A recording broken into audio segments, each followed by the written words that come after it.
Oi, gente, bom dia. Sejam bem-vindos a mais um dia dessa conferência online de nutrição. Queria parabenizar a IVESP, né, pela iniciativa desse grande evento.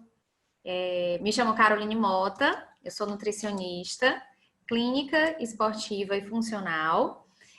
Queria agradecer o convite, né? Eu já vou estar falando aí sobre nutrição e CrossFit, né? Como é que a gente pode potencializar esses praticantes, esses atletas, um tema que está tão em alta.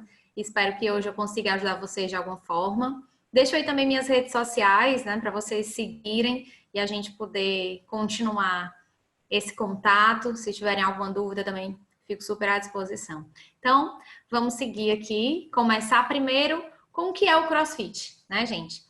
Existem várias definições e uma das mais conhecidas e mais utilizadas é que o CrossFit são movimentos funcionais, constantemente variados, executados em alta intensidade.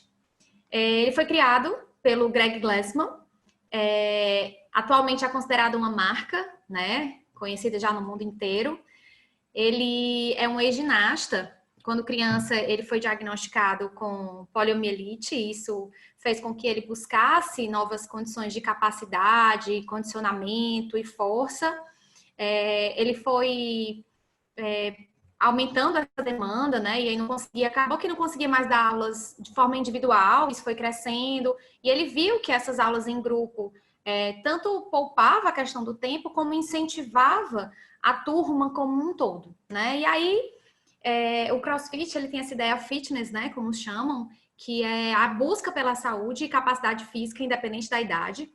Existe o trabalho de movimentos dinâmicos da nossa rotina que por vezes podem ser esquecidos e pouco trabalhados, né, como pular, correr, se agachar, né? E essas aulas em grupo, né, que ele idealizou e que faz parte dessa metodologia, que é o CrossFit, envolve a questão da competição, né? Essa competição que a gente gosta de enfatizar, que deve ser uma competição saudável e que por vezes deve ser com você mesmo, né? Aquele dia de você tentar ser melhor do que você mesmo todos os dias. E a motivação, né, geral, que a gente acaba chamando isso de uma comunidade, né? O box acaba sendo uma comunidade, que é o local onde os amigos acabam se formando, né? E isso em torno do esporte acaba gerando uma motivação. E também existem adaptações, né? Por isso que a gente fala que o CrossFit ele é para todo mundo, tá? Workout of the Day, ou WOD, como carinhosamente é chamado, é o treino do dia, né? Existe primeiramente uma preparação, né, de mobilidade, de técnica, aquecimento antes da técnica também, até chegar ao WOD. Normalmente o WOD, ele é feito com um tempo determinado, onde você deve fazer os movimentos que são passados naquele dia em um menor tempo, ou se for AMRAP, que é como a gente chama, é uma quantidade máxima de rounds daqueles movimentos nesse tempo que também é determinado. E aí existem as adaptações, né, de acordo com cada pessoa. E existem também, como eu falei dessa questão da competição com você mesmo, né, como você marcar a ideia desses treinos com os benchmarkers, que são as girls ou os heroes, que são chamados, né, que são treinos fixos, né, que são idealizados pela CrossFit, que existem, por exemplo, o Murphy, que é muito conhecido, né, que você consegue fazer esse treino e consegue avaliar cada vez que você faz se sua condição metabólica está melhorando, né? Se esse tempo está reduzindo e se você consegue manter aí um padrão de movimento também, certo? Então, existe no CrossFit 10 capacidades físicas que são trabalhadas e uma mescla de 3 modalidades, dentre elas o levantamento de peso, a ginástica e o condicionamento metabólico, aquela parte do cardio, do aeróbico, tá? E aí, essas são as 10 capacidades, né? Resistência cardiorrespiratória, muscular, força, flexibilidade, potência, velocidade, coordenação, precisão, agilidade e equilíbrio. Então, essa é a pirâmide do CrossFit. A gente tem como base a nutrição, o que é muito interessante, né? Essa é uma pirâmide, inclusive, que é passada nos treinamentos de CrossFit Level 1, por exemplo, dos formadores, né? Que os coaches fazem também. E quem se interessa também, os amadores de CrossFit, digamos assim, né? Os que gostam do tema fazem também, e a gente vê que é muito interessante a disseminação e a importância que a nutrição está tomando de realmente ter evidência, obviamente, científica para tudo isso, e que depois da nutrição é que vem aquelas 3 mesclas de modalidades que a gente conversou, né? Que é o condicionamento, a ginástica e o levantamento de peso. E, por fim, no topo dessa pirâmide é que se forma um atleta, né? E aí sim os movimentos, esse domínio de movimentos, domínio de habilidades é que vai formar um atleta, certo? E aí vem a nossa pergunta, né? Que tipo de paciente a gente vai atender? É aquele que é iniciante, é praticante, assíduo?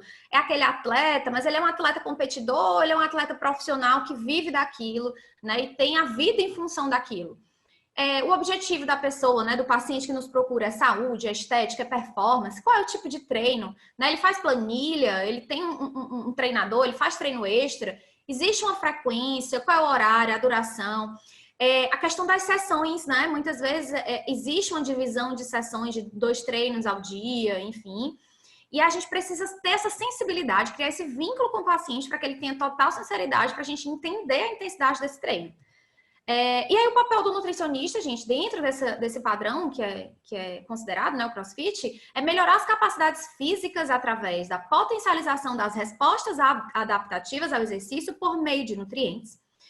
Sabemos que os exercícios de alta intensidade exigem do corpo nutrientes específicos, né, para que a gente possa evitar lesões, acidose, risco de hipoglicemia, entre outros, né? Então, esses são nossos principais nosso principal papel como nutricionista.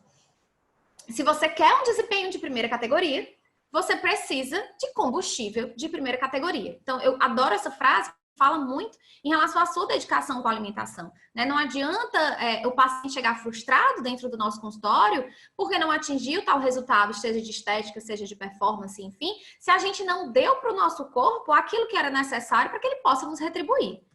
Então, os principais erros, né, dentro da alimentação, se a gente for parar para pensar, é se basear numa alimentação somente em calorias.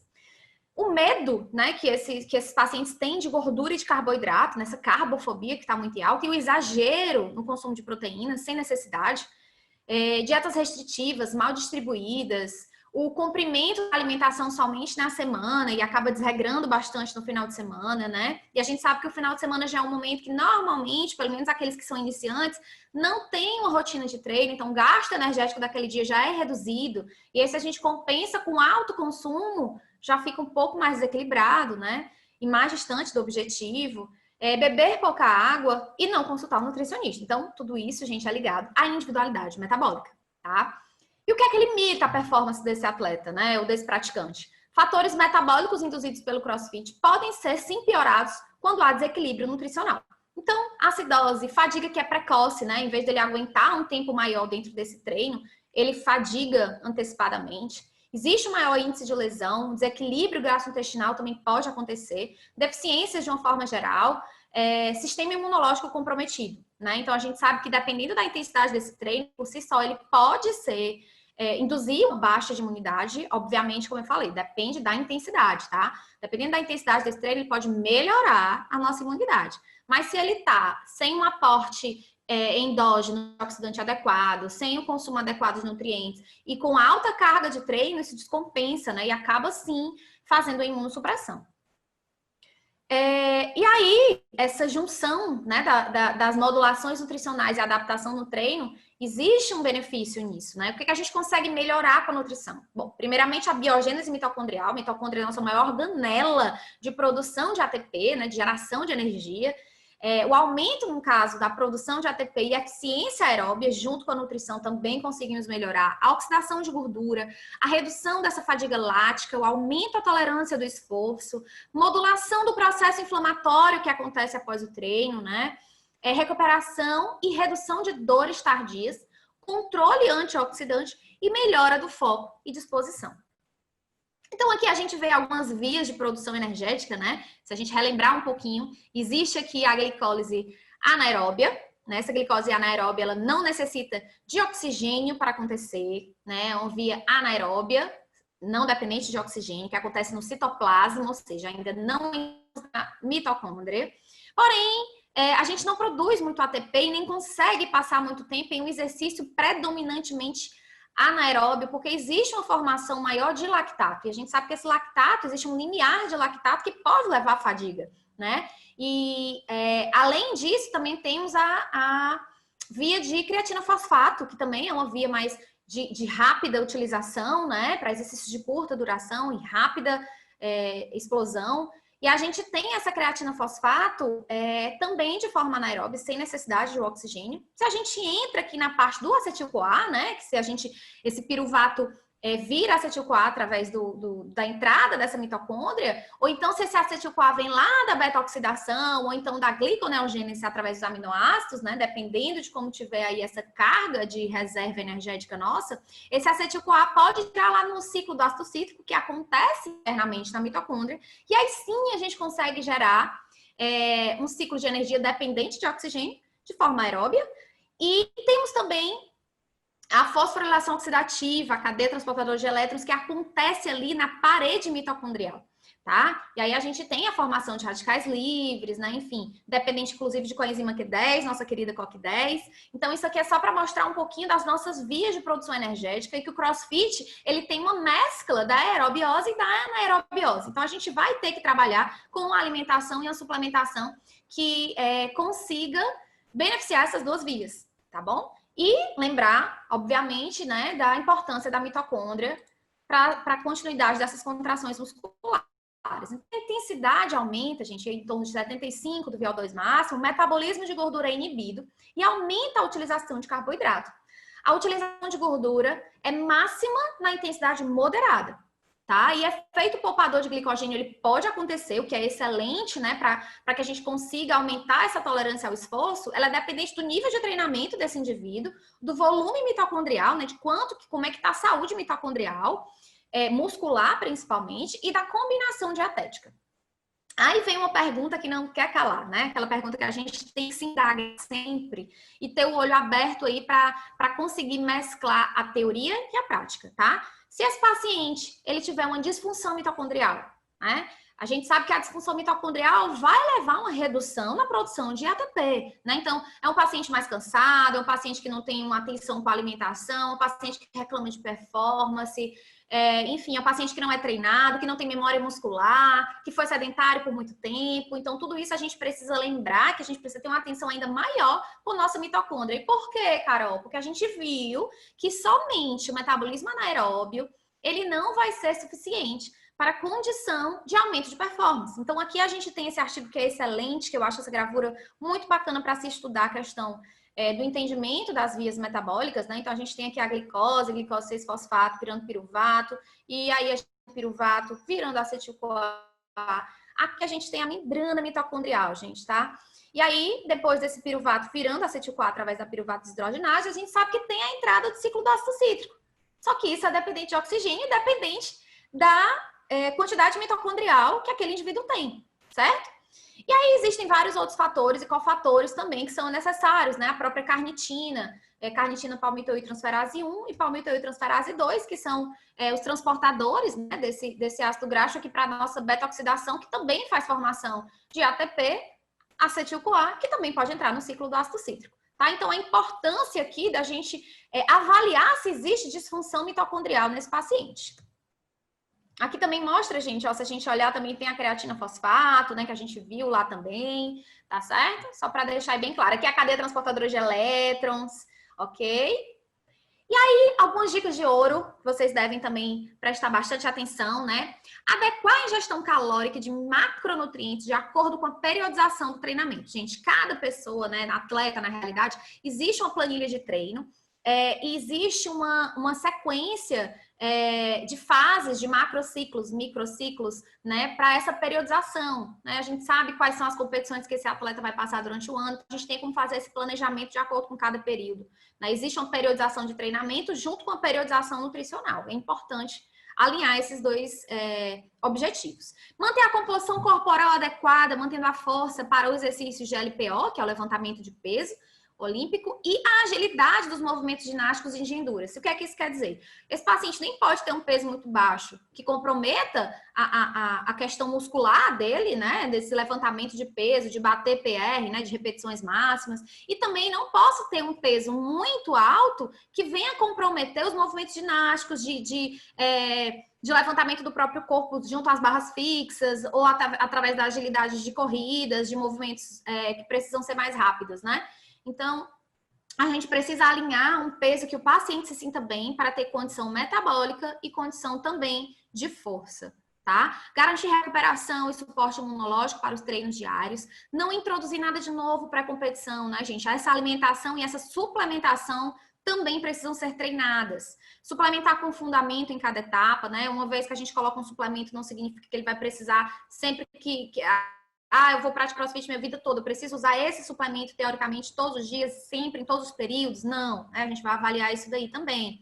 Mais pra frente vamos falar um pouquinho. Introduzir a rotina alimentar que seja viável e prazerosa, gente. Então, assim, infelizmente, tem algumas dietas que são excelentes, né? Muito bem calculadas, muito bem orientadas, com total fundamento, mas que infelizmente não se aplicam. Algumas pessoas elas não conseguem seguir. Fica fora da realidade de rotina daquela pessoa. Então, a dieta boa é aquela dieta que consegue, que o atleta, né, ou que o praticante consegue seguir, que se adequa à rotina dele, tá? E aí vem o sucesso, né, da sua prescrição e dos resultados que você está conseguindo galgar junto com ele. Calcular a ingestão adequada para hidratação. Gente, isso é essencial também, tá? Até porque desidratação gera fadiga precoce também. Exemplos de periodização do CrossFit da nutrição, por exemplo, se ele está em uma estratégia de planilha de treinamento mais aeróbio, a gente pode tentar colocar aquela estratégia que é conhecida como train low, compete high. O que é isso? É quando a gente treina em reservas energéticas de glicogênio mais baixo, compete com essa reserva ainda mais alta. Eu vou trazer um artigo aqui para a gente conversar um pouquinho sobre isso, tá? Mais na frente. Tem também os treinos de força, onde a gente pode trabalhar aí uma quantidade proteica maior, a gente pode trabalhar com a creatina, a gente pode fazer um pré-sleep nutrition, que é muito utilizado aí, uma quantidade bacana de proteína antes de dormir, para que ele tenha essa liberação aí durante o sono, né, durante a parte noturna. O treino de resistência, a gente pode aumentar mais a questão do carboidrato. Os treinos de velocidade, de potência, a gente pode pensar em tamponantes, como a betalanina, bicarbonato de sódio. Já a gente vai falar sobre doses, tá? O suporte de antioxidantes nessa fase de pausa, de transição, de polimento, ou então de manutenção, né? Para que a gente consiga ter uma melhor recuperação. Normalmente isso aqui pode ser pós-competição, tá certo? E aí a gente tem, entrando na parte das prescrições, né? As recomendações de carboidrato do American College, que a gente pode ver que do CrossFit se encaixaria aí até o laranjinha no máximo, tá? Se for realmente um atleta que treina, tá? Não é o que diz que treina, é o que treina e realmente cansa e, enfim, sua e corre atrás, tá? O light, gente, que é esse verdinho, ele fica muito para aquelas pessoas que treinam com intensidade mais baixa, ou que são pessoas que querem aí uma redução de peso, tá? Esse moderado, a gente trabalha aí com normalmente 1 hora por dia, que é uma intensidade já bem mais considerada. E esse terceiro, gente, aí que gira a partir de 6 gramas por quilo de peso por dia, já é uma quantidade bem mais alta, que não é tão fácil de ser aplicada na prática, e que a gente sabe que muitas pessoas comem muito abaixo disso, né? Então, para a gente chegar dentro dessa recomendação do American College, a gente precisa trabalhar, inclusive, a parte intestinal e absortiva. Às vezes, a teoria ela não vai se aplicar à prática, e a gente já tem um aumento de performance aí com 4, 5 gramas de carboidrato por quilo de peso, tá? E vai depender da individualidade bioquímica. A gente tem as recomendações teóricas e a gente tem a melhora na prática. Então, a gente vai alinhando e vai adequando isso daí de acordo com cada paciente. Então, como eu falei, dependendo da quantidade de carboidrato que o paciente come e que eu precise adequar na dieta dele, ele pode sentir algum desconforto intestinal, né? Isso aí é fato, então por isso eu não devo aumentar de uma vez. E sim, algumas complicações elas podem forçar o atleta a reduzir essa intensidade e prejudicar a sua performance. Só que a notícia boa é que esse trato gastrointestinal, ele é totalmente adaptável, pode se treinar, né, para melhorar a oferta desses nutrientes.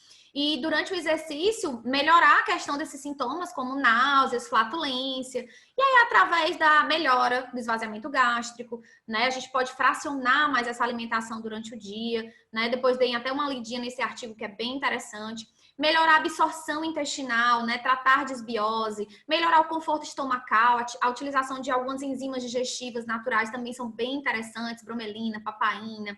A redução desses problemas gastrointestinais, tá? Então, é bem interessante aí a gente lembrar que esse aumento de carboidrato ele deve ser gradativo. E esse outro artigo, ele mostra, gente, uma ideia da metodologia daquelas pessoas que treinam 2 vezes por dia. E que eu falei da estratégia de train low, né? Por exemplo, esse train low, gente, é quando você, mais uma vez lembrando, treina em quantidades de baixa reserva de glicogênio. né? Então, a ideia aqui é gerar novas técnicas de treinamento, gerar biogênese mitocondrial e adaptação muscular ao exercício. Né? A gente pode ver aqui que existe um aumento, né, desse estímulo dos PPARs e a gente consegue, junto disso, aumentar o PGC1-alfa, que é um fator de transcrição excelente para a biogênese mitocondrial. Então, aqui a gente pode ver o aumento de carnitina palmitoitrosferase, ou seja, a gente vai conseguir aumentar a entrada de ácidos graxos nessa mitocôndria para gerar a beta-oxidação, né? A gente vai conseguir aumentar a quantidade mitocondrial e aumentar a performance e a capacidade oxidativa desse nosso paciente. E aí, alguns cuidados, né, que esse artigo traz é o efeito desse treinamento repetitivo com baixo status de carboidrato sobre o risco que a gente deve estar atento a doenças, lesão e overtraining devem ser considerados, tá? E aí, por intenção, esse treino por intenção em baixa quantidade de carboidrato pode ser feito em algumas sessões de treinamento, né? Por exemplo, com alto volume, envolvendo várias sessões durante o dia, que foi o exemplo que eu dei. Pouca ingestão de carboidrato durante o treino, né? Se aquele indivíduo ele era acostumado a fazer um intratreino, a gente tentar retirar. E outras que são realizadas em alta quantidade de carboidrato, né? Tipo, maior tempo de recuperação entre uma sessão e outra, pós-refeição, ingestão de carboidrato durante essa sessão. As sessões realizadas em menor intensidade ou no início do treinamento de algum ciclo, né? Preparatório e tudo mais, são mais adequados ou talvez menos prejudiciais pelo treinamento dessas estratégias em train low.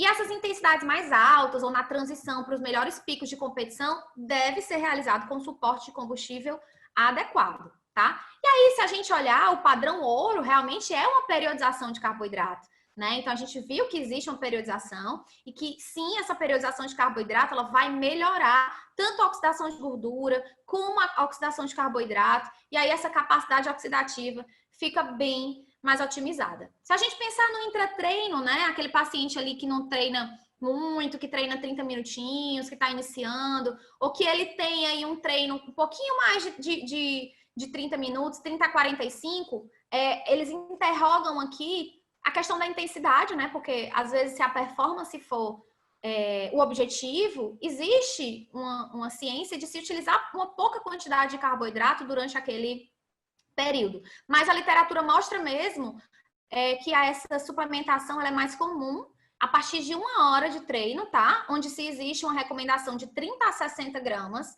até 3 horas, 2 horas e meia de treino. E pode-se utilizar um tipo de carboidrato ou múltiplos tipos, né?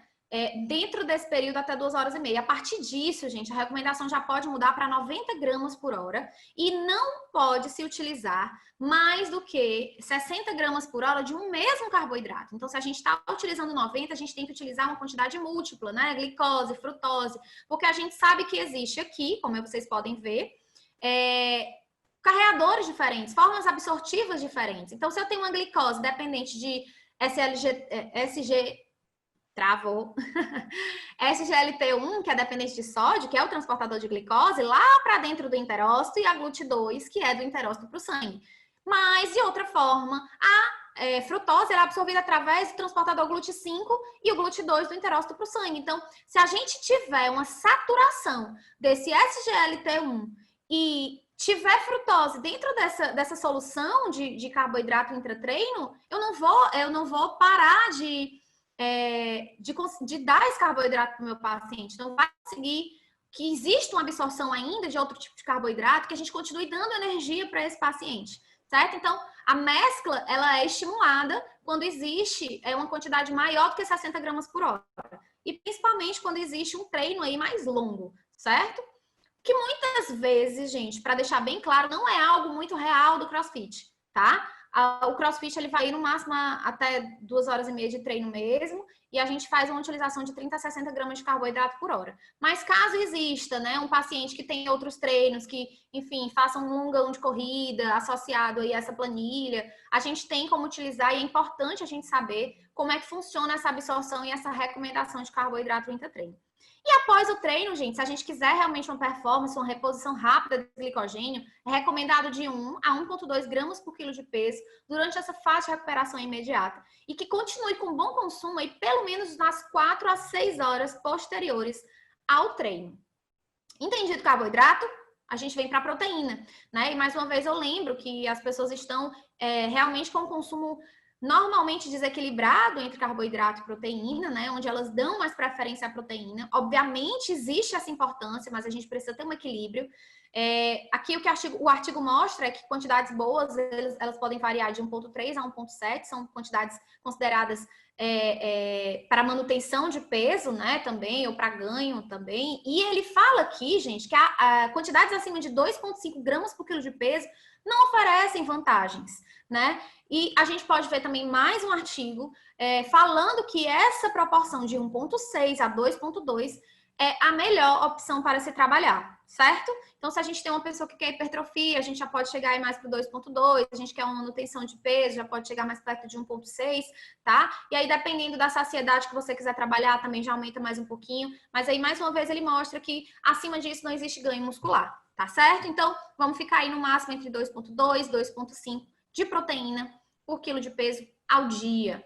E aí, a gente viu dentro desse artigo que uma ingestão combinada de carboidrato e proteína antes ou durante o exercício intermitente de resistência pode aumentar a taxa de síntese de proteínas musculares após o exercício. Isso porque, gente, a gente já consegue deixar disponível esses aminoácidos no sangue para serem utilizados, tá? E aí, falando de vitaminas, né, a gente não poderia, dentro de uma capacidade de endurance, falando da questão da saúde mitocondrial, não citar as vitaminas do complexo B. Eu acho esse artigo também muito bacana, que ele mostra aqui algumas funções, né, eu até coloquei para vocês um pouquinho maior, para vocês conseguirem enxergar.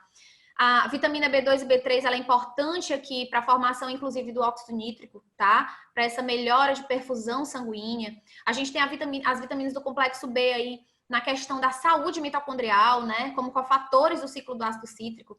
A gente também tem a vitamina B na recuperação da nossa glutationa, que é o nosso enzima antioxidante, tá? A glutationa peroxidase, ela é utilizada, né? Depois que ela é utilizada, ela se transforma em a glutationa oxidada. Então, se ela é oxidada, ela precisa ser recuperada para ser novamente glutationa reduzida e conseguir neutralizar esses radicais livres. E quem faz isso, além da cisteína, também a vitamina B2, tá? E nesse meio aqui a gente tem o ciclo da metionina, o ciclo do folato, que é considerado o ciclo de transmetilação para a formação do SAMe, né, gente? A gente sabe que a metilação é importante para a formação de novas células, de metilação de DNA, para a síntese, inclusive síntese proteica, né?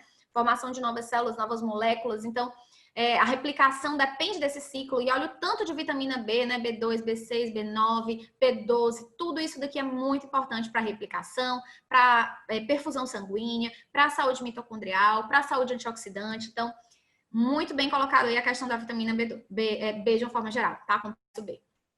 Sem esquecer também da importância do nosso intestino e da ligação direta que ele tem com o nosso cérebro, tá? E também com a saúde mitocondrial, gente. É uma via de mão dupla, tá? Tanto a mitocôndria ajuda na saúde intestinal, como a saúde intestinal ajuda na mitocôndria. É isso que esse artigo mostra. Principalmente a nível de formação de butirato lá nos colonócitos, né? Que regula a beta-oxidação e o ciclo de Krebs nas mitocôndrias dos colonócitos, regula a função mitocondrial, induz expressão de PGC1-alfa, que é aquele fator de transcrição que a gente falou, né? Que melhora a biogênese mitocondrial no músculo e tecido adiposo marrom, melhorando a capacidade respiratória. Então, vimos que é uma condição de via de mão dupla, que a mitocôndria é necessária para essa capacidade respiratória e que tudo isso, gente, aumenta o VO2 máximo dentro do exercício, na capacidade do exercício, tá?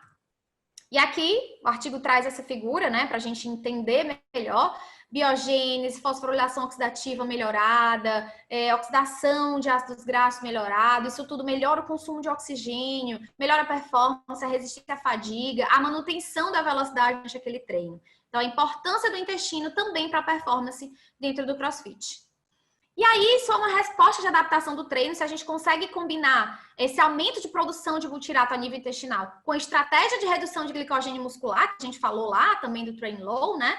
E lembrando que esse butirato ele pode ser aumentado a nível intestinal com fibras, com polifenóis, vai aumentar a ativação da MPK, que ativa o PGC1-alfa, que já é nosso conhecido, né?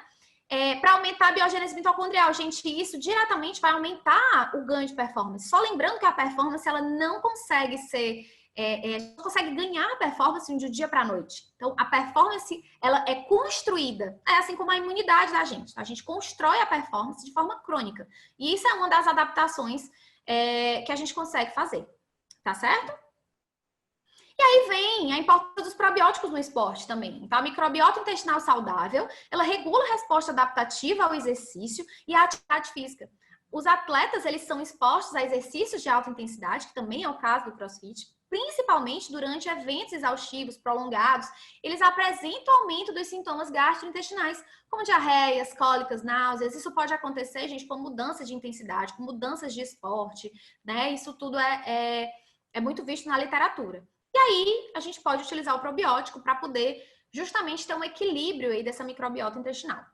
Falando de suplementações, né, gente, as mais utilizadas aí, como a gente acabou de ver, o probiótico, o ômega 3, que é super anti-inflamatório, HMB, que é muito utilizado aí pela questão da importância da leucina, né, como sinalização de mTOR, beta-alanina e bicarbonato, que são tamponantes intramusculares e extramusculares, celulares, perdão. Então, beta-alanina, tamponante intracelular, bicarbonato, tamponante extracelular. A gente tem o whey protein ou proteína vegana, né? A proteína vegana ela é mais fácil de digerir, aquelas pessoas que têm tendência à acne também podem utilizar, questão digestiva, ou então os próprios vegetarianos e veganos. Só lembrando que existe um ajuste de dose, tá? O whey protein muitas vezes tem um aminograma um pouco mais diferenciado, né? Um pouco mais de qualidade melhor do que a proteína vegana, só que para isso a gente consegue tranquilamente fazer um ajuste de dose com um pouquinho mais de proteína vegana, para que a gente consiga ter a mesma qualidade de resposta também do whey protein, tá? A creatina, o BCAA, que é muito utilizado em dor muscular tardia, tá? A cafeína, os pré-treinos de uma forma geral, o nitrato de beterraba e os carboidratos. E aqui são as evidências, né, onde a gente acabou de ver, eu só fiz um resumo para vocês, tanto para a questão muscular como para a questão de performance. E a beta-alanina, gente, é um dos recursos ergogênicos mais prescritos, mais estudados dentro do CrossFit, né? Esse estudo viu que a utilização de beta-alanina teve um aumento até o tempo de execução nas intensidades ligadas à velocidade aeróbia máxima. E essa suplementação, ela pode ser considerada para o aumento de desempenho atlético, né? Justamente porque a beta-alanina é precursora da carnosina, e a carnosina é tamponante dos íons H+, que no músculo esquelético, né, mostrou que interrompe a ressíntese desse fosfato de creatina, inibe a liberação de glicólise e interfere também na liberação de cálcio do retículo sarcoplasmático e no acoplamento, excitação, contração, atrapalhando aí um pouquinho aquela questão da actina e miosina, certo? E aí a gente tem, dentro desse gráfico, mostrando justamente a utilização da beta-alanina e tendo mais eficiência em exercícios que duram de 1 minuto até 10 minutos, tá? E a utilização é de 3,2 a 6,4 gramas por dia, e esse protocolo de suplementação, ele é de saturação, tá? Pode existir benefício de forma aguda, mas a forma crônica dela, a cronicidade da utilização da beta-alanina é mais interessante, de 4 a 12 semanas, certo? Falando da creatina, né, também é um recurso ergogênico muito estudado e seguro. A utilização dele já mostra bastante evidência científica, né? Também é utilizado em de endurance, também pode ser utilizado em pacientes cardíacos, doenças neurológicas, neuromusculares, distrofias, mitocondriopatias, tá? Afinal, gente, creatina é energia. É importante. A única contraindicação realmente é uma doença renal já instalada, aquela pessoa que já tem uma doença renal, que já tem os exames de sangue mais alterados. Então, realmente cautela e não é indicada a utilização de creatina.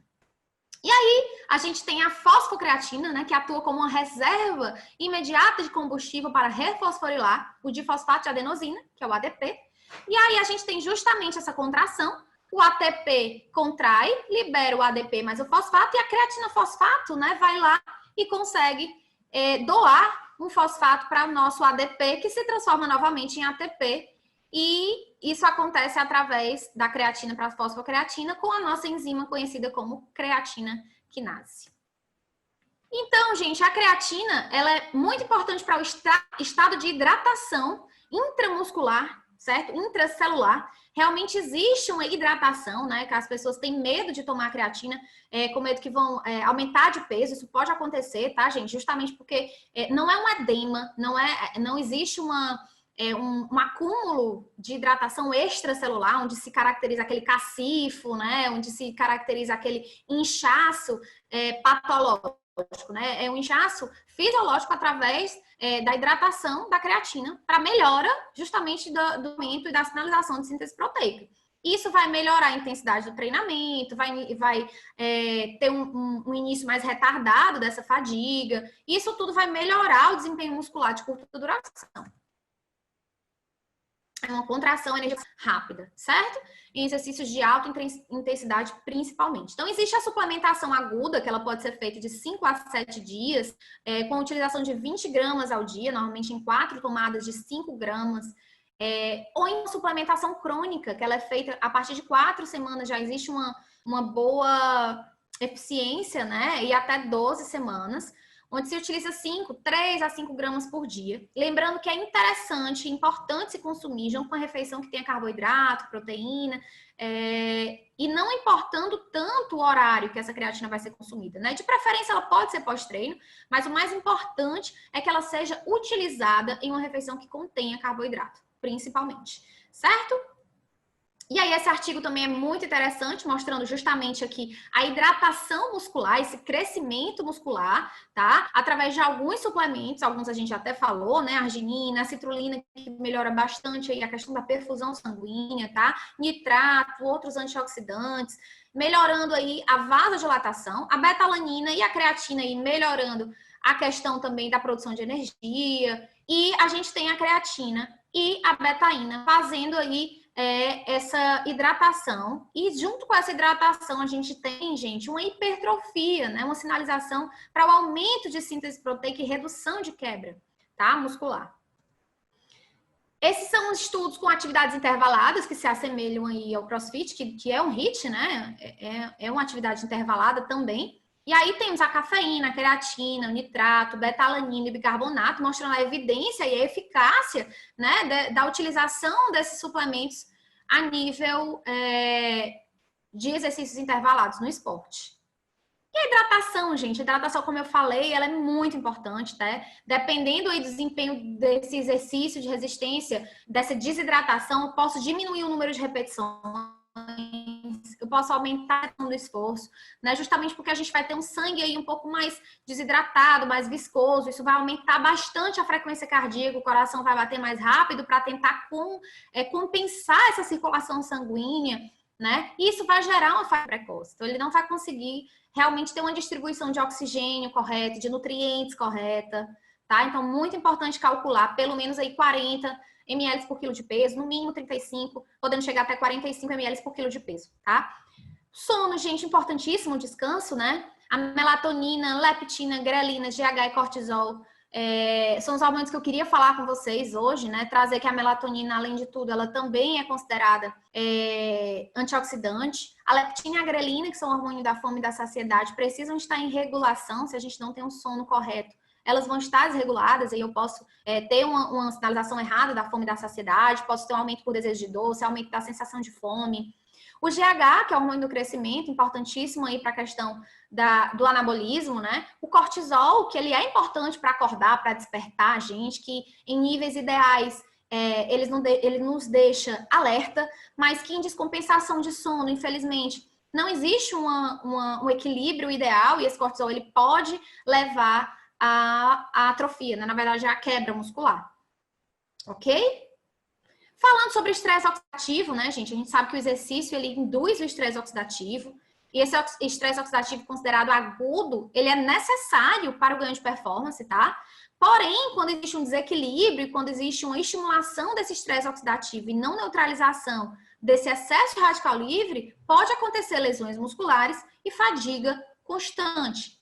O estresse oxidativo ameno, ele induz respostas adaptativas ao treino, aumenta as nossas defesas antioxidantes, bactericidas, enquanto o estresse oxidativo severo, ele pode causar danos e pode levar realmente aí a danos teciduais, a inflamação. Falando sobre o nosso sistema antioxidante endógeno, né, gente? Glutationa peroxidase, catalase, superoxidismutase. Esse estresse oxidativo agudo induzido pelo exercício, ele gera adaptações. Aumenta a sensibilidade à insulina, hipertrofia, capacidade antioxidante endógena, que são essas 3 enzimas antioxidantes que eu falei, biogênese mitocondrial. Muito cuidado, gente, com a autoprescrição, né, desses atletas e praticantes que sente qualquer dorzinha e querem tomar um anti-inflamatório sem orientação médica. Infelizmente, isso pode inibir todo o processo adaptativo que foi gerado pelo exercício. Então, a nutrição ela não deve inibir esse processo oxidativo. Isso é um erro. A gente deve modular, tá? Então, o ganho de performance ele acontece com a fadiga seguida de descanso. Então, é necessário fadigar durante o treino e descansar para que exista uma adaptação e constantemente construção dessa performance. E aqui a gente tem, né, o exercício agudo e o exercício constante desse estresse oxidativo agudo, né, levando ao aumento da biogênese, da capacidade antioxidante, da sensibilidade à insulina e da hipertrofia.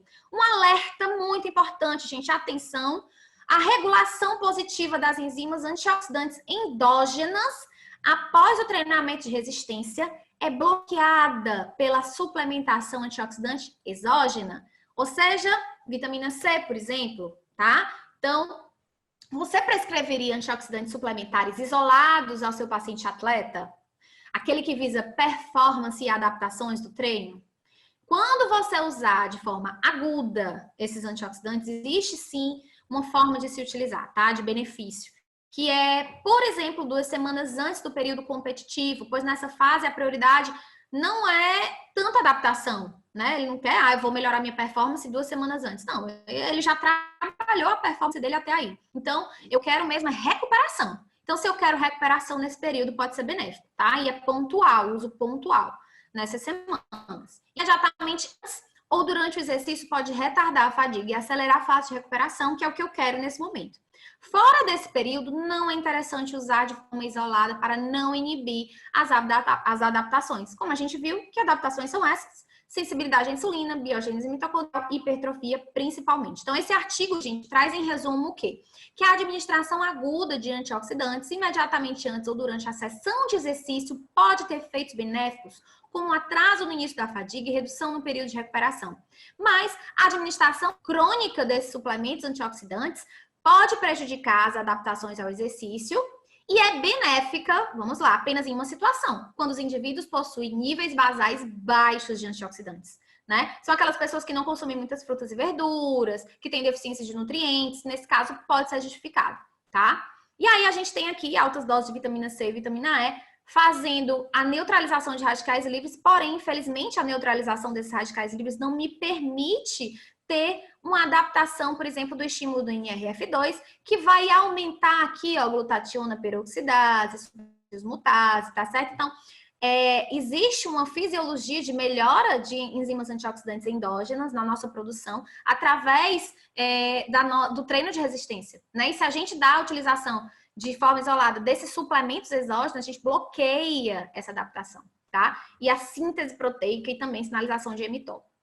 Carol, e os alimentos? Gente, os fitonutrientes, como mostra o artigo, eles não bloqueiam, tá? Eles não atrapalham, eles são benéficos e não atrapalham o processo adaptativo. Então, o que a gente pode utilizar? Açaí, o beterraba, o vinho tinto eu coloquei aqui, né? Obviamente, mas a gente sabe que não é de forma diária, que ele tem a base do resveratrol. Açafrão, tomate, melancia, gema de ovo, que é riquíssimo em zeaxantina, em luteína, peixes, oleaginosas, zinco, selênio, vitamina C, vitamina E, vitamina A em forma de alimento, né? Os cítricos, o azeite, a cenoura, oleaginosas. Então, eles podem agir de forma indireta ou diretamente, mas sempre como cofatores, tá certo? E não como forma de suplementação isolada. Já aqui no idoso, gente, ele mostra justamente o contrário, porque o idoso, ele talvez, né, a maioria dos idosos, eles não veem, não visam performance, né? Eles estão visando ali o controle da sarcopenia, que é um processo fisiológico de perda de massa muscular ao longo dos anos. Então, ele mostra que essas doses, eles melhoram bastante aí a questão da atrofia muscular, certo? Algumas dicas muito importantes. Aromatizada, gente, né? Colocar umas frutinhas dentro da água realmente ajuda o paladar. Deixar a água gelada ajuda o paladar. Esse paciente consegue, esse atleta praticante consegue ter uma melhor palatabilidade com água gelada e aromatizada, se for uma dificuldade para ele. O gengibre é excelente para melhora de enjoos, né? A gente sabe muito que no CrossFit, quem é praticante aqui sabe que tem atletas que saem, vomitam e voltam para treinar. Existe realmente essa indução, essa náusea, certo? O açafrão, que é excelente para regeneração muscular. Antocianinas, que são todos os alimentos roxos, frutas vermelhas, molho de tomate, açaí. Tudo isso é muito importante para a recuperação muscular. E os dias que antecedem os dias da competição, que a gente existe uma espera entre uma prova e outra, entre uma bateria e outra, isso tudo tem que ser muito estudado, né? Existe um planejamento para o dia dessa competição. Eu trouxe algumas dicas ao final da aula para vocês também anotarem, tá? Então, como eu falei, o gengibre ajuda em enjoos intensos, né? De um modo geral, conclui-se que a adição do extrato de gengibre ou do próprio gengibre ralado na água aumenta a atividade de enzimas antioxidantes. Combina constituintes da cúrcuma que estimulam a regeneração muscular, também advindo da questão da ativação do PGC1-alfa. E se viu nesse artigo que reduz a sarcopenia induzida pelo efeito anti-inflamatório da cúrcuma. Mais uma vez, o PGC1-alfa sendo estimulado pelo exercício, melhorando biogênese, melhorando oxidação, né, capacidade oxidativa, GLUT4, extrato de beterraba, né, aumentando o óxido nítrico, isso tudo vai melhorar exercício, eficiência, performance, a resistência à fadiga, tá? Então, esse fluxo sanguíneo melhorado através do nitrato de beterraba melhora a função do óxido nítrico e melhora a nossa vasodilatação. E aqui, gente, o dano muscular induzido pelo exercício, a gente pode ver por esse paper aqui, que os melhores utilizados, né? Por exemplo, a gente tem um tart cherry juice, que ele é muito falado e muito estudado, que é o suco de cereja concentrado, a gente não acha aqui no Brasil, mas a gente consegue ter um suplemento patenteado em algumas farmácias de manipulação, que são utilizados, podem ser utilizados de forma pontual, em alguns casos, como naquela parte que eu falei, 2 semanas antes do período competitivo, né? Porque a gente visa a recuperação, porque nesse caso ele tem um asterisco, porque dentre todos ele tem um poder tão antioxidante que ele realmente pode sim atrapalhar a adaptação, certo? E os outros não, a gente pode utilizar, né? O suco de beterraba, melancia, que inclusive é rica em citrulina, que melhora vasodilatação, creatina, ômega 3, vitamina D. E temos outros também que estão sendo estudados, mas que existem algumas evidências, como eu já falei aqui, né? A própria curcumina, a taurina e a cafeína que utilizadas em sintonia, né? Elas conseguem ter uma potencialização de foco, concentração muito boa. Então, acaba que é muita coisa para a gente falar sobre o CrossFit em uma linha curta, mas eu estou tentando planar ao máximo e deixar aqui artigos, né? E papers para vocês estudarem e se aprofundarem, tá certo? E aqui, mais uma vez, outro paper, né, resumindo um pouco o que eu falei da creatina, do HMB, do probiótico, do ômega, certo, gente? Da vitamina D, da importância, né, da vitamina D. E aqui, como eu falei para vocês que ia deixar, né, prepara o print, opções para o dia da competição, obviamente a gente tem que ver quais são as provas, qual a predominância de via energética que vai ser utilizada, né? Liberar um pouquinho o carboidrato desse paciente dias antes para fazer uma reserva de glicogênio melhor, não utilizar nada de novo no dia da competição, seja suplementar, né? Lembrar que dentro desse dia vai ter o nervosismo, que vai existir uma capacidade digestiva um pouco mais reduzida, tá certo? Mas eu deixo aqui justamente algumas opções que são excelentes de serem trabalhadas e que depois vocês conseguem ajustar aí a periodização e a quantidade de acordo com a individualidade de cada paciente, tá? Então, suco de uva integral com beterraba, né? A gente sabe que a beterraba é fonte de nitrato, né? Como eu falei lá, o beetroot juice, né? O suco de uva integral, que é excelente fonte também de resveratrol, antocianina, e a gente sabe que tem uma quantidade de rápida absorção de carboidrato. A banana, a própria melancia, que a gente falou da citrulina aqui, né? Água de coco, que é super hidratante, repositor hidroeletrolítico natural, batata doce, batata inglesa com sal, gente, é uma forma de repor sal também através da desidratação, o milho cozido, macarrão de arroz com molho de tomate excelente para recuperação, a gente já tem que começar a pensar nessa recuperação muscular, tá? O macarrão de arroz acaba sendo mais facilmente digerido, né? Pode ser um macarrão de arroz branco, de alto índice glicêmico mesmo, para que ele tenha rápida absorção também, facilidade desse esvaziamento gástrico, rapaduras e frutas secas, pão integral com pastas de amendoim, tá? Oleaginosas, fontes proteicas, frango, ovo cozido, suplementação de costume, tá? Pré-treinos, whey protein. Então, isso daqui, de uma forma geral, deve ser distribuído em um dia de competição e, às vezes, essa competição ela dura mais de um dia, certo? Então, um resumo bem bacana da gente deixar aqui como mensagem é: coma, durma, CrossFit e repita, né? Então, comer, dormir, treinar e repetir. Isso leva você à excelência e à melhora dessa modalidade, tá? Queria muito agradecer a atenção de vocês até aqui. Foi um prazer, né? E contem comigo. Um abraço, deixe minhas redes sociais para a gente poder manter contato. Beijo, pessoal. Obrigada.